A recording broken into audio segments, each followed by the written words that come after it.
Well, most of the English books that I have, I bought them when I was in Italy last year, so I can tell you. I have a lot of things to tell you, but today it's time for a little fun.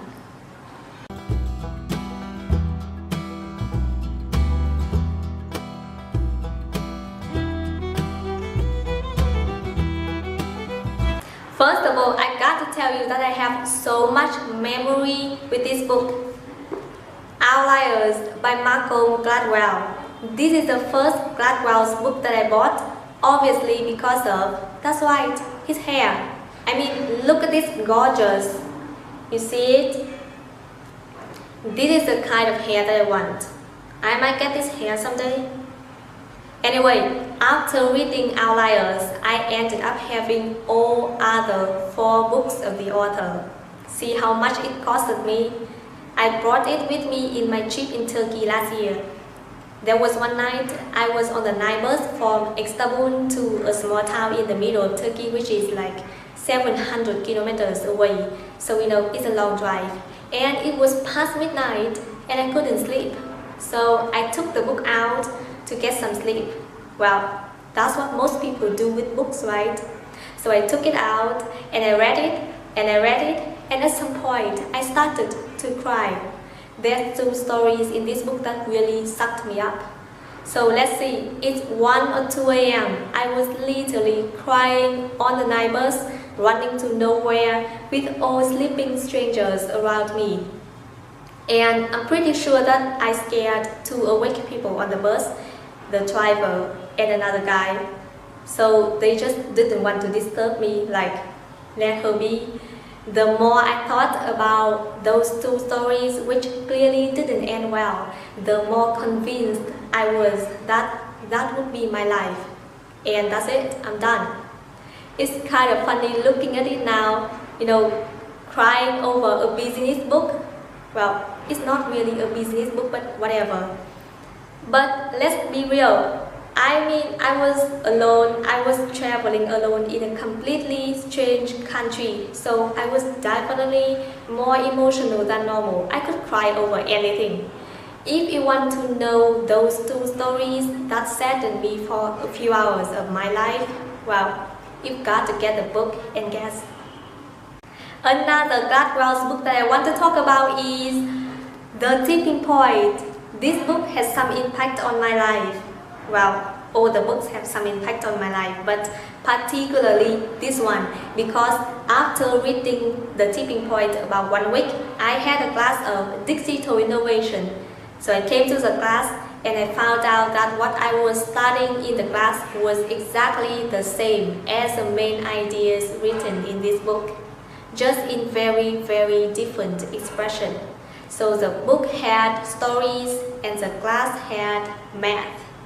And that coincidence was so fascinating for me because it reinforced the idea that I have kept for a while, that, well, actually, I don't need to go to school. I just need the right materials. I mean, we don't need to wait for the school or anyone to teach us stuff. It's better if we can go out and find ourselves resources to learn new things. And that was one of the big life moments for me. The next one is Big Magic by Elizabeth Gilbert. One of my friends is reading it now, so I don't have it here, but it doesn't matter. I love Elizabeth Gilbert. I love her. Such an amazing writer. And the book, Big Magic, is such an incredibly inspiring book. If you read it, you see, it urges you to create something for the joy of creating something. It makes you want to be brave, to embrace your own genius. And I had incredible moments while reading Big Magic. I read it on the train to Florence, and I think everything was prepared for me to read it at that time and that space.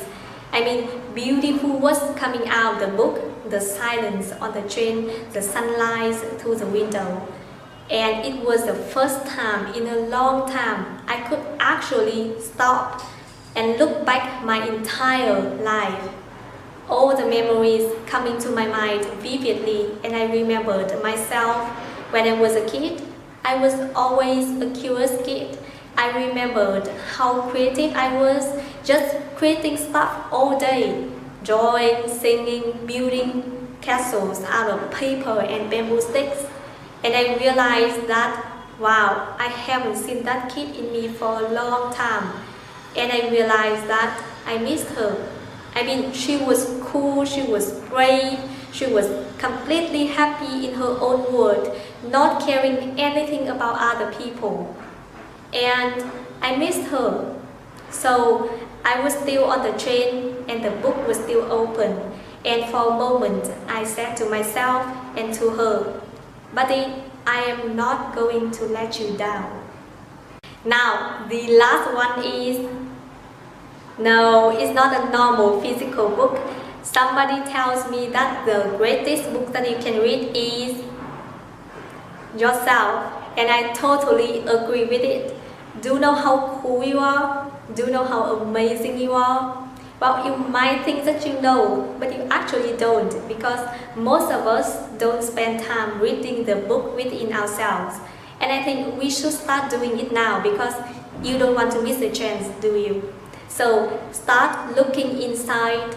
All the materials are there, all the stories are there. Use them and write yourself the greatest book and enjoy reading it. I hope you have a good time.